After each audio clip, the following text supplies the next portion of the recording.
ಹಬ್ಬ ಮೈಸೂರು ದಸರಾ ಈ ವರ್ಷದ ಮಹೋತ್ಸವದಲ್ಲಿ ಮೈಸೂರು ನಗರ ಪೊಲೀಸ್ ಏನೇನೋ ಬಂದೋಬಸ್ತ್ ಕ್ರಮಗಳನ್ನು ಕೈಗೊಂಡಿದೆ ಅಂತ ಹೇಳಿ ಒಂದು ವಿವರಣೆಯನ್ನು ನೀಡೋಕ್ಕೆ ಇವತ್ತು ನಾವು ಪ್ರೆಸ್ ಮೀಟನ್ನು ಕರೆದಿದ್ದೀವಿ.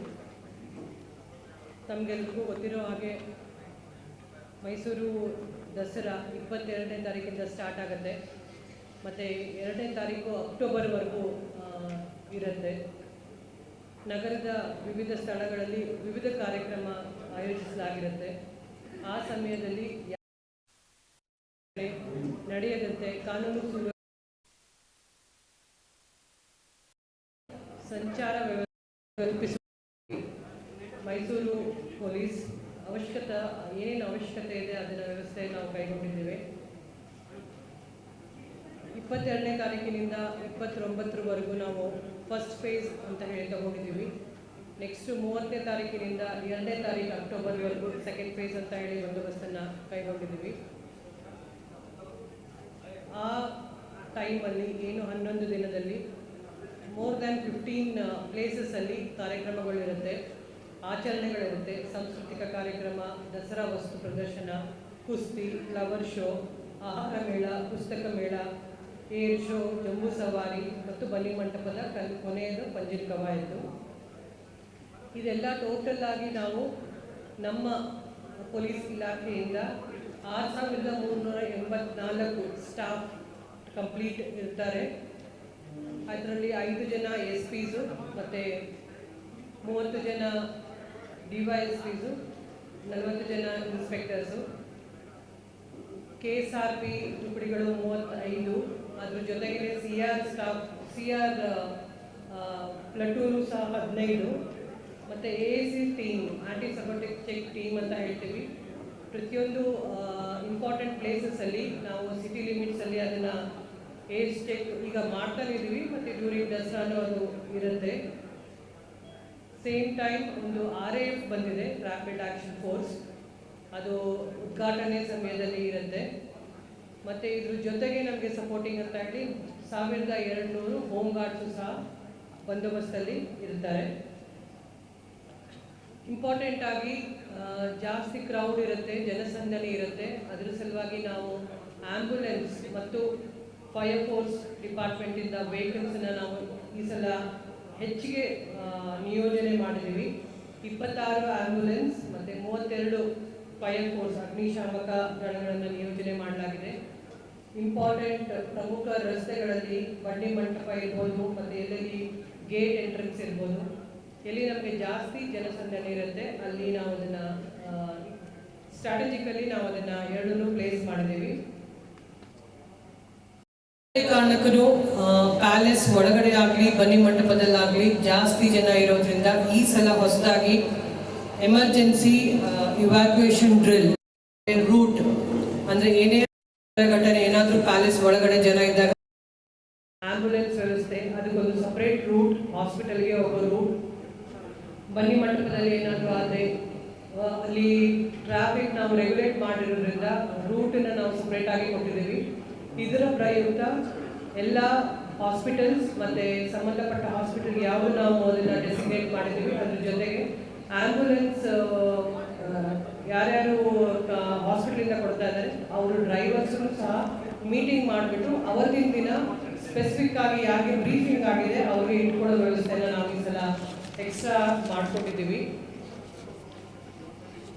ಮೈಸೂರಲ್ಲಿ 11 ದಿನ ಲೈಟಿಂಗ್ ಇರುತ್ತೆ, ಅದು ಮುಂದೆನೂ ಕಂಟಿನ್ಯೂ ಆಗುತ್ತೆ. ಬಟ್ ಆ ಲೈಟಿಂಗ್ ಇರೋ ಟೈಮಲ್ಲಿ ಜಾಸ್ತಿ ಜನ ಹೋಗ್ತಾ ಇರೋದ್ರಿಂದ ಅದಕ್ಕೂ ಸಹ ನಾವು ಸಪ್ರೇಟ್ ರೂಟ್ ಬಂದೋಬಸ್ತ್ ಮತ್ತು ಇಂಪಾರ್ಟೆಂಟ್ ಆಗಿ ಪಬ್ಲಿಕ್ ಅಡ್ರೆಸ್ ಸಿಸ್ಟಮ್ ಈ ಸಲ ಪ್ರತಿಯೊಂದು ಇಂಪಾರ್ಟೆಂಟ್ ಸರ್ಕಲ್ಸಲ್ಲಿ ಮಾಡ್ಕೊಂಡಿದ್ದೀವಿ.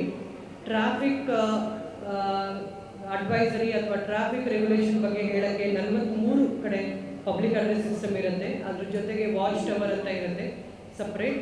ಮತ್ತು law and order point of view, ಜನನ ಎಲ್ಲೆಲ್ಲಿ ಕ್ರೌಡ್ ಜಾಸ್ತಿ ಇರುತ್ತೆ ಅಲ್ಲಿ 33 ಪಬ್ಲಿಕ್ ಅಡ್ರೆಸ್ ಸಿಸ್ಟಮನ್ನು ಈ ಸಲ ಅಳವಡಿಸ್ಕೊಂಡಿದ್ದೀವಿ ಸಿಟಿ ಲಿಮಿಟ್ಸಲ್ಲಿ.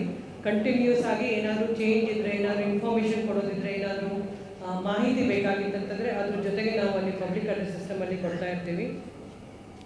ಸೇಮ್ ಥಿಂಗ್ ಹೊರಗಡೆಯಿಂದ ಜಾಸ್ತಿ ಜನ ಬಂದಿರೋದ್ರಿಂದ ಪೊಲೀಸ್ ಹೆಲ್ಪ್ ಡೆಸ್ಕ್ ಈ ಸಲ 2 ಹಂತದಲ್ಲಿ ಮಾಡಿಕೊಂಡು ಪೊಲೀಸ್ ಹೆಲ್ಪ್ ಡೆಸ್ಕನ್ನು ನಾವು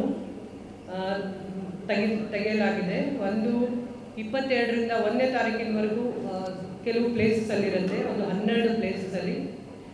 ಫಾರ್ ಎಕ್ಸಾಂಪಲ್ ಜಗಜೀವನ್ ರಾಮ್ ರಸ್ತೆ ಇರ್ಬೋದು, ಅರಮನೆ ಹೊರ ಗೇಟು, KR ವೃತ್ತ, ಸೈಂಟ್ ಫಿಲೋಮಿನಾ ಚರ್ಚ್ ಮತ್ತು ಬೇರೆ ಆ ರೀತಿ 12 ಪ್ಲೇಸಸಲ್ಲಿ ನಾವು ಪೊಲೀಸ್ ಹೆಲ್ಪ್ ಡೆಸ್ಕನ್ನು ತೆಗೆದಿದ್ದೀವಿ. ಈ ಸಲ ಜಾಸ್ತಿ ಮಾಡ್ಕೊಂಡಿದ್ದೀವಿ.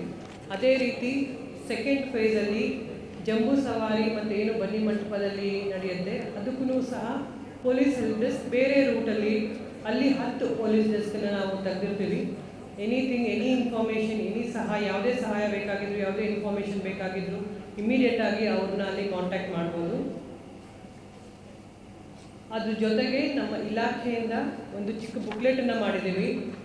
ಏನೇನು ಸಾರ್ವಜನಿಕರಿಗೆ ಸೂಚನೆ ಇದೆ, ಟ್ರಾಫಿಕ್ ರೆಗ್ಯುಲೇಟರಿ ಇರ್ಬೋದು, ಬಂದೋಬಸ್ತ್ ಇರ್ಬೋದು, ಪ್ರೋಗ್ರಾಮ್ ಎಲ್ಲಿ ನಡೀತಾ ಇದೆ, ಮತ್ತು ಎಲ್ಲಿ ಬೇರೆ ಬೇರೆ ಅವ್ರಿಗೆ ಏನಾದರೂ ರೂಟ್ ಬೇಕಾಗಿತ್ತಂತಂದರೆ, ಬಸ್ ಸ್ಟ್ಯಾಂಡ್ ವ್ಯವಸ್ಥೆ ಬಗ್ಗೆ ಅವ್ರಿಗೆ ಹೆಲ್ಪ್ ಬೇಕಾಗಿತ್ತಂದರೆ ಅದೆಲ್ಲ ಕೊಡೋಕ್ಕೆ ಒಂದು ನಾವು ನಮ್ಮ ಇಲಾಖೆಯಿಂದ ಸ್ಮಾಲ್ ಬುಕ್ಲೆಟ್ ಮಾಡಿ, ಇನ್ಫಾರ್ಮೇಟಿವ್ ಬುಕ್ಲೆಟನ್ನು ಸಹ ನಾವು ಪಬ್ಲಿಕ್ಗೂ ಕೊಡ್ತೀವಿ, ಎಲ್ಲರಿಗೂ ಕೊಡ್ತಾ ಇದ್ದೀವಿ. ಇದರ ಜೊತೆಗೆ ಡ್ರೋನ್ ಕ್ಯಾಮ್ರಾನ ನಾವು ಜಾಸ್ತಿ ಹೊರಗಡೆಯಿಂದ ತರಿಸ್ಕೊಂಡು ಪ್ರತಿಯೊಂದು ಬಂದೋಬಸ್ತಲ್ಲಿ ಡ್ರೋನ್ ಕ್ಯಾಮ್ರಾನ ಯೂಸ್ ಮಾಡ್ಕೋತಾ ಇದ್ದೀವಿ. ಆ ಸಮಯದಲ್ಲಿ ಲಾ ಆ್ಯಂಡ್ ಆರ್ಡರ್ ನಮಗೆ ಇಂಪಾರ್ಟೆಂಟ್ ಸ್ಟೇಷನ್ ಉದಯಗಿರಿ ಇರ್ಬೋದು, ಮಂಡಿ ಇರ್ಬೋದು, ಬೈಲೈನ್ಸ್ಗಳಲ್ಲಿ ನಾವು ಡ್ರೋನ್ ಕ್ಯಾಮ್ರಾನ ಯೂಸ್ ಮಾಡಿಕೊಂಡು ಏನಾದರೂ ಕಾಂಗ್ರಿಗೇಷನ್ ಆಗ್ತಾ ಇದೆಯಾ ಅಥವಾ ಬೇರೆ ಏನಾದರೂ ನಡೀತಾ ಇದೆಯಾ ಆ್ಯಕ್ಟಿವಿಟೀಸ್ ಅಂತ, ಸೊ ಡ್ರೋನನ್ನು ಸಹ ನಾವು ಈ ಸಲ ಬಳಕೆ ಮಾಡ್ಕೊಂಡಿದ್ದೀವಿ. ಪ್ರತಿಯೊಂದು ಲಾಸ್ಟ್ 1 ತಿಂಗಳಿಂದ ಪ್ರತಿಯೊಂದು ನಗರದಲ್ಲಿರೋ ಲಾಡ್ಜ್ಗಳನ್ನು ಚೆಕ್ ಮಾಡ್ತಾ ಇದ್ದೀವಿ. ಹೋಮ್ ಸ್ಟೇ ಇರ್ಬೋದು, ಬೇರೆ ಸರ್ವಿಸ್ ಅಪಾರ್ಟ್ಮೆಂಟ್ಸ್ ಇರ್ಬೋದು, ಅದನ್ನು ಕಂಟಿನ್ಯೂಸ್ ಆಗಿ ಚೆಕ್ ಮಾಡ್ತಾ ಇದ್ದೀವಿ. ಮುಂದಿನ 11 ದಿನಗಳಲ್ಲೂ ಸಹ ಇಂಟೆನ್ಸಿವ್ ಆಗಿ ಅದನ್ನು ಚೆಕ್ ಮಾಡ್ತೀವಿ, ಅಲಾಂಗ್ ವಿತ್ AC ಚೆಕ್. ಪ್ರತಿ ಈ ರೈಲ್ವೆ ಸ್ಟೇಷನಲ್ಲೂ ಸಹ ನಾವು ಸಪ್ರೇಟಾಗಿ 24/7 ಅಂದರೆ 24/7 ಪೊಲೀಸ್ ವ್ಯವಸ್ಥೆ ಇರುತ್ತೆ. ಅಲ್ಲೂ ಸಹ ಹೆಲ್ಪ್ ಡೆಸ್ಕ್ ಇರುತ್ತೆ. ಅಲ್ಲೂ ಸಹ ಇನ್ಫಾರ್ಮೇಟಿವ್ ಏನಾದರೂ ಬೇಕಾಗಿದ್ದರೆ ನಮ್ಮ ಸಿಬ್ಬಂದಿ ಅಲ್ಲಿ ಇರ್ತಾರೆ.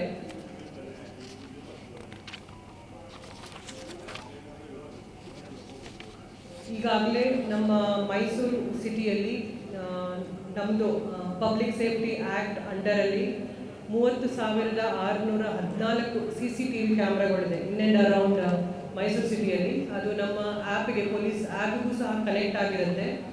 ಅದ್ರ ಜೊತೆಗೆ 200 ಜಾಸ್ತಿ CCTV ಕ್ಯಾಮ್ರಾನ ನಾವು ನಮ್ಮ ಮೈಸೂರು ಸಿಟಿಗೆ ಎಲ್ಲೆಲ್ಲಿ ಮೇನ್ ಫಂಕ್ಷನ್ ಇದೆ, ಚಾಮುಂಡಿ ಬೆಟ್ಟ ಇರ್ಬೋದು, ಎನ್ ರೂಟ್ ಇರ್ಬೋದು, ಪ್ಯಾಲೇಸಲ್ಲಿ ಇನ್ ಆ್ಯಂಡ್ ಅರೌಂಡ್ ಇರ್ಬೋದು, ಮತ್ತು ಅದ್ರ ಜೊತೆಗೆ ಇಂಪಾರ್ಟೆಂಟ್ ಮೇನ್ ಜಂಕ್ಷನ್ಸ್, ರೋಡ್ಸಲ್ಲಿ CCTVನ ಈ ಸಲ ಜಾಸ್ತಿ ನಾವು ಹಾಕೊಂಡಿದ್ದೀವಿ. ಇದರ ಜೊತೆಗೆ ಒಂದು ಒಳ್ಳೆ ಕೋಆರ್ಡಿನೇಷನ್ ಇರಬೇಕು ಅಂತ ಹೇಳಿ ಸರ್ಕಾರಿ ಆಸ್ಪತ್ರೆ, ಖಾಸಗಿ ಆಸ್ಪತ್ರೆ ಮತ್ತು ಬೇರೆ ವೈದ್ಯಕೀಯ ಸೌಲಭ್ಯಗಳು ಎಲ್ಲೆಲ್ಲಿ ನಮಗೆ ಬೇಕಾಗಿದೆ, ತುರ್ತು ಪರಿಸ್ಥಿತಿಗೆ ಏನಾದರೂ ಬೆಡ್ಸ್ ರಿಸರ್ವ್ ಮಾಡಬೇಕಾಗಿತ್ತಂದರೆ ಆ ಲೆವೆಲ್ವರೆಗೂ ಸಹ ನಾವು ಎಲ್ಲ ಆಸ್ಪತ್ರೆಗಳೊಂದಿಗೆ ಈ ಸಲ ಮೀಟಿಂಗ್ ಮಾಡ್ಕೊಂಡಿದ್ದೀವಿ. ಇದ್ರ ಜೊತೆಗೆ ಎನ್ ರೂಟು ನಮಗೆ ಏನು ಜಂಬೂ ಸವಾರಿ ದಿನ ಇರುತ್ತೆ, 4.5 ಕಿಲೋಮೀಟರ್ ರೂಟ್ ಇದೆ. ಆ ರೂಟಲ್ಲಿ ಯಾವುದೇ ಕಾರಣಕ್ಕೂ ಯಾವುದೇ ಶೀತಲಗೊಂಡಿರೋ ಬಿಲ್ಡಿಂಗ್ ಮೇಲೆ ನಿಂತ್ಕೋಬಾರ್ದು ಅಂತ ಹೇಳಿ ಆ ಎನ್ ರೂಟಲ್ಲಿರೋ ಎಲ್ಲ ವ್ಯಾಪಾರಸ್ಥರು, ಪ್ರೈವೇಟ್ ಬಿಲ್ಡಿಂಗ್ ಇರ್ಬೋದು ಅಥವಾ ಗೌರ್ಮೆಂಟ್ ಬಿಲ್ಡಿಂಗ್ ಇರ್ಬೋದು, ಅವ್ರದ್ದು ಮೀಟಿಂಗ್ ಮಾಡಿಬಿಟ್ಟು ಯಾವುದೇ ಬಿಲ್ಡಿಂಗ್ ಮೇಲೆ ಜನರನ್ನ ಸೇರಿಸಲಾರ್ದಂಗೆ, ಯಾವುದೇ ರೀತಿ ಅವ್ರಿಗೆ ಅಲ್ಲಿ ವ್ಯೂವಿಂಗ್ ಕೂತ್ಕೊಂಡು ವ್ಯೂ ಮಾಡಿ ಯಾವುದೇ ಅಹಿತಕರ ಘಟನೆಗಳು ಆಗಬಾರ್ದು ಅಂತ ಮುನ್ನೆಚ್ಚರಿಕೆಯಿಂದ ಅವ್ರಿಗೆ ನಾವು ನೋಟಿಸನ್ನು ಕೊಟ್ಟಿದ್ದೀವಿ. ಫಾರ್ ಎಕ್ಸಾಂಪಲ್ ಲ್ಯಾಂಡ್ಸ್ಡೌನ್ ಬಿಲ್ಡಿಂಗ್ ಇರ್ಬೋದು, ಮತ್ತು ದೇವರಾಜ ಮಾರ್ಕೆಟು, ಅದ್ರ ಜೊತೆಗೆ ಅಂಡರ್ ಕನ್ಸ್ಟ್ರಕ್ಷನ್ ಬಿಲ್ಡಿಂಗ್, ಅದನ್ನು ಸಹ ನೋಟ್ ಮಾಡಿಬಿಟ್ಟು ನೋಟಿಸನ್ನು ನಾವು ಅವ್ರಿಗೆ ಕೊಟ್ಟಿದ್ದೀವಿ. ಮತ್ತು ಎನ್ ರೂಟಲ್ಲಿ ಬರೋ ಮರಗಳ ಮೇಲೆ ಅಲ್ಲೂ ಸಹ ಅವರು ಲಾಸ್ಟ್ ಟೈಮ್ ಸ್ವಲ್ಪ ಮರಗಳ ಮೇಲೆಲ್ಲ ಕೂತ್ಕೊಂಡು ವೀಕ್ಷಣೆ ಮಾಡಿದ್ರು ಅಂತ ಇದ್ದಿದ್ದರಿಂದ ಅದನ್ನು ಸಹ ಕಾರ್ಪೊರೇಷನ್ ಕಮಿಷನರ್ ಅವ್ರ ಜೊತೆಗೆ ನಾವು ಎನ್ ರೂಟು ಚೆಕ್ ಮಾಡಿಬಿಟ್ಟು ಅದರಲ್ಲೂ ಸಹ ಕೂತ್ಕೋಬಾರ್ದಾರ ಆ ರೀತಿ ಬಂದೋಬಸ್ತ್ ವ್ಯವಸ್ಥೆಯನ್ನು ನಾವು ಸಹ ಮಾಡ್ಕೊಂಡಿದ್ದೀವಿ. ಮೇಯ್ನಾಗಿ ಇದೇನು ದಸರಾ ಮಹೋತ್ಸವ ನಡೆಯುತ್ತೆ, ಅದ್ರ ಜೊತೆಗೆ ನಮ್ಮ ಸಿಬ್ಬಂದಿ 52 ಜನ ಸ್ಪೆಸಿಫಿಕ್ ಆಗಿ ಸೋಷಿಯಲ್ ಮೀಡಿಯಾನ ಮಾನಿಟರ್ ಮಾಡ್ತಾ ಇರ್ತಾರೆ. ಯಾವುದೇ ಕಾರಣಕ್ಕೂ ಯಾರು ಫೇಕ್ ನ್ಯೂಸ್ ಆಗಲಿ, ಹಳೆ 2-3 ವರ್ಷದ ಹಿಂದಿಂದ ವಿಡಿಯೋ ಸರ್ಕ್ಯುಲೇಟ್ ಮಾಡೋದು ಅಥವಾ ಏನೋ ರೀಲ್ಸ್ ಮಾಡಿ ಅನ್ನೆಸೆಸರಿ ಪಬ್ಲಿಕ್ ಪ್ಯಾನಿಕ್ ಮಾಡೋದು ಅಥವಾ ಬೇರೆ ಏನಾದರೂ ಅನ್ನೆಸೆಸರಿ ನೆಗೆಟಿವ್ ನ್ಯೂಸನ್ನು ಯಾರಾದರೂ ಸೋಷಿಯಲ್ ಮೀಡಿಯಾದಲ್ಲಿ ಹಾಕ್ಕೊಂಡ್ರೆ ಅದಕ್ಕಂತಾನೆ ನಮಗೆ ಸ್ಪೆಷಲ್ ಟೀಮ್ ಮಾಡಿಕೊಂಡು ಅವ್ರ ಮೇಲೆ ಲೀಗಲ್ ಆ್ಯಕ್ಷನ್ನ ತಗೊಳ್ತೀವಿ. ಸೀರಿಯಸ್ ಆಗಿ ಈ ಎಸ್ಪೆಷಲಿ ಸಾಮಾಜಿಕ ಜಾಲತಾಣಗಳಲ್ಲಿ ಯಾವುದೇ ರೀತಿ ನೆಗೆಟಿವ್ ಕಮೆಂಟ್ ಆಗಲಿ, ಬೇರೆ ರೀತಿ ಹಳೆ ವಿಡಿಯೋ ಸರ್ಕ್ಯುಲೇಟ್ ಮಾಡೋದನ್ನು ನಿಷೇಧಿಸಲಾಗಿದೆ. ಎಲ್ಲರೂ ಸಹ ಜವಾಬ್ದಾರಿಯುತವಾಗಿ ತಾವೇನೇ ಸೋಷಿಯಲ್ ಮೀಡಿಯಾದಲ್ಲಿ ಪೋಸ್ಟ್ ಮಾಡ್ತೀರಾ ಅದನ್ನು ನೋಡಿಬಿಟ್ಟು ಹಾಕಬೇಕು. ಅನ್ನೆಸೆಸರಿ ಪ್ಯಾನಿಕ್ ಮಾಡಿದರೆ ಡೆಫಿನೆಟ್ಲಿ ಅವ್ರ ಮೇಲೆ ಲೀಗಲ್ ಕೇಸ್ ಆಗುತ್ತೆ. ಇದು law and order point of view ಇಂದ ಇತರೆ ಬೇರೆ ಎಲ್ಲ ನಾವು ಇಲಾಖೆಗಳೊಂದಿಗೆ ಮೀಟಿಂಗ್ ಮಾಡಿ ಗ್ರೌಂಡ್ ಲೆವೆಲಲ್ಲಿ ನಾವು ಅದನ್ನು ಬಂದೋಬಸ್ತು ಯಾವ ರೀತಿ ಜನರಿಗೆ ತೊಂದರೆ ಆಗಲಾರ್ದಂಗೆ, ಯಾವುದೇ ರೀತಿ ಘಟನೆ ನಡೀಲಾರ್ದಂಗೆ ಮಾಡಿಕೊಂಡ್ರ ಜೊತೆಗೆ ಈಗ ಟ್ರಾಫಿಕ್ ರಿಲೇಟೆಡ್ ಸಹ ನಾವು ಈ ಸಲ ಏನು ಲಾಸ್ಟ್ ಟೈಮ್ ನಮಗೆ ತೊಂದರೆ ಆಗಿತ್ತು ಅದನ್ನು ಸರಿಪಡಿಸ್ಕೊಂಡು ಈ ಸಲನೂ ನಾವು ಕ್ಲಾಕ್ ವೈಸ್ ಮತ್ತು ಆ್ಯಂಟಿ ಕ್ಲಾಕ್ ವೈಸ್ ಪ್ಯಾಟರ್ನಲ್ಲಿ ಟ್ರಾಫಿಕ್ ರೆಗ್ಯುಲೇಷನ್ ಮಾಡ್ಕೋತಾ ಇದ್ದೀವಿ. ಸಿಟಿ ಲಿಮಿಟ್ಸಲ್ಲಿ ಜಾಸ್ತಿ ಜನ ಲೈಟಿಂಗ್ ಇರೋದ್ರಿಂದ ಮತ್ತು ಪ್ಯಾಲೇಸ್ ಇರೋದ್ರಿಂದ ಕಾಲ್ನಡಿಗೆಯಲ್ಲಿ ಹೋಗೋಕ್ಕೆ ಇಷ್ಟಪಡೋದ್ರಿಂದ ಸಿಟಿ ಲಿಮಿಟ್ಸಲ್ಲಿ ಏನೇನು ಫಂಕ್ಷನ್ ಆಗುತ್ತೆ ಅಲ್ಲಿ ಜನರಿಗೆ ತೊಂದರೆ ಆಗಬಾರ್ದು ಅಂತ ಹೇಳಿ clockwise anti clock wise ನಾವು ಏನು ಮಾಡ್ಕೊಂಡಿದ್ದೀವಿ ಅದ್ರ ಬಗ್ಗೆ ಆಲ್ರೆಡಿ ನೋಟಿಫಿಕೇಷನನ್ನು ಹೊರಡಿಸಿದ್ದೀವಿ. ಅದನ್ನು ಕಾಪಿನ ನಾವು ತಮಗೆಲ್ಲರಿಗೂ ಕೊಡ್ತೀವಿ. ಅದೇ ರೀತಿ ಇಂಪಾರ್ಟೆಂಟ್ ಸಿಟಿ ಲಿಮಿಟ್ಸಲ್ಲಿ ಜಾಸ್ತಿ ಜನ ಇರೋದ್ರಿಂದ 4 KSRTC ಅವ್ರ ಜೊತೆ ಮೀಟಿಂಗ್ ಮಾಡಿಬಿಟ್ಟು ಟೆಂಪ್ರರಿ ಬಸ್ ಸ್ಟ್ಯಾಂಡನ್ನು ಸಹ ನಾವು ಮಾಡಿದ್ದೀವಿ ಈ ಸಲ. ಸೊ ದ್ಯಾಟ್ ಏನಾದರೂ ಮಹಾರಾಜ ಗ್ರೌಂಡ್ಸಲ್ಲಿ ಬಂದರೆ ಅಥವಾ ಎಕ್ಸಿಬಿಷನಲ್ಲಿ ಇದ್ದರೆ ವೆಹಿಕಲ್ ಇಲ್ಲದೆ ಬಂದರೆ ಅವ್ರಿಗೆ ಬಸ್ ವ್ಯವಸ್ಥೆನೂ ಸಹ ಇರುತ್ತೆ. ಮೇಯ್ನ್ ಯಾವತ್ತು ಫಂಕ್ಷನ್ ಇರುತ್ತೆ 2ನೇ ಫಸ್ಟ್ ಮತ್ತು ಸೆಕೆಂಡಿಗೆ ಪ್ಯಾಲೇಸ್ ಇರ್ಬೋದು ಮತ್ತು ಬನ್ನಿ ಮಂಟಪ ಇರ್ಬೋದು, ಅವರಿಗೆ ಆಲ್ರೆಡಿ ಟಿಕೆಟಲ್ಲಿ ನಾವು ಬಾರ್ಕೋಡ್ ಮಾಡಿಬಿಟ್ಟು ಪಾರ್ಕಿಂಗ್ ಪ್ಲೇಸನ್ನು ತೋರಿಸ್ಕೊಟ್ಟಿದ್ದೀವಿ ಎಲ್ಲೆಲ್ಲಿ ಇದೆ ಅಂತ ಹೇಳಿ. ಈ ಸಲ ಯಾವುದೇ ಕಾರಣಕ್ಕೂ 300ರಿಂದ 400 ಅಡಿ ದೂರ ನಡ್ಕೊಂಡು ಹೋಗ್ಲಾರ್ದಂಗೆ ಅವರು ಗಾಡಿ ಪಾರ್ಕ್ ಮಾಡಿ ಪ್ಯಾಲೇಸ್ಗೆ ಬರೋ ವ್ಯವಸ್ಥೆ ಮತ್ತು ಬನ್ನಿ ಮಂಟಪಕ್ಕೆ ಬರೋ ವ್ಯವಸ್ಥೆನ ಮಾಡಿದ್ದೀವಿ. ಎಲ್ಲೆಲ್ಲಿ ಪಾರ್ಕಿಂಗ್ ವ್ಯವಸ್ಥೆ ಮಾಡಲಾಗಿದೆ ಅದ್ರದ್ದು ಲಿಸ್ಟು ನಾನು ನಿಮಗೆ ಈಗ ಕೊಡ್ತೀನಿ.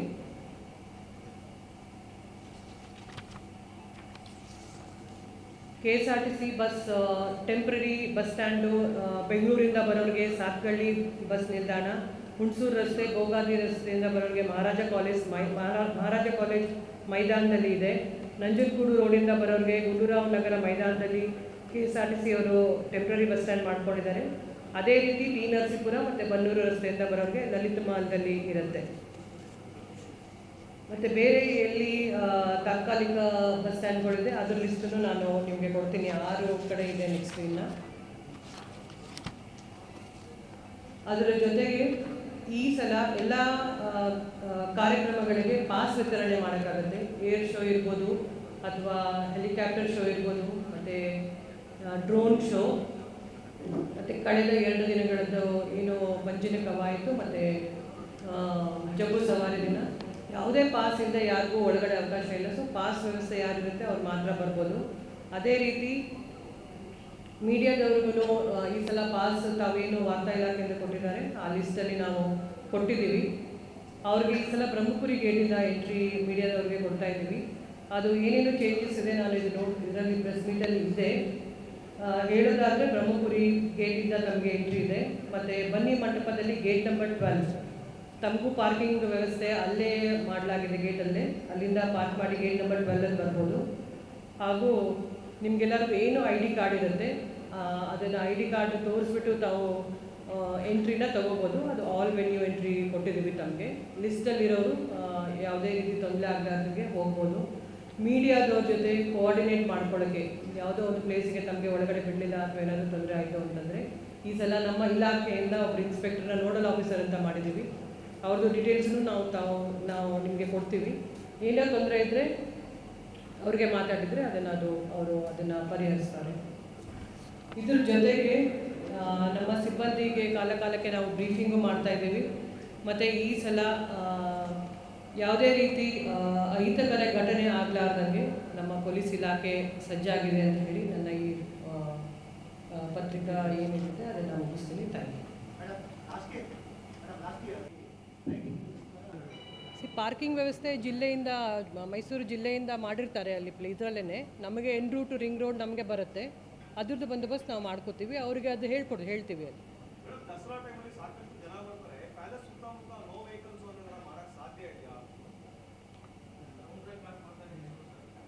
ಇಲ್ಲ ಆ ಥರ ಇಲ್ಲ, ನಾವು clockwise anti clock wise ಮಾಡಿದ್ದೀವಿ. ಅದು ಈ ಸಲ ವರ್ಕೌಟ್ ಆಗುತ್ತೆ ಅಂದ್ಕೊಂಡಿದ್ದೀವಿ. ನಾವು 2-3 ದಿನ ನೋಡ್ತೀವಿ, ಏನಾದರೂ ಚೇಂಜಸ್ ಇದ್ದರೆ ಮಾಡ್ತೀವಿ.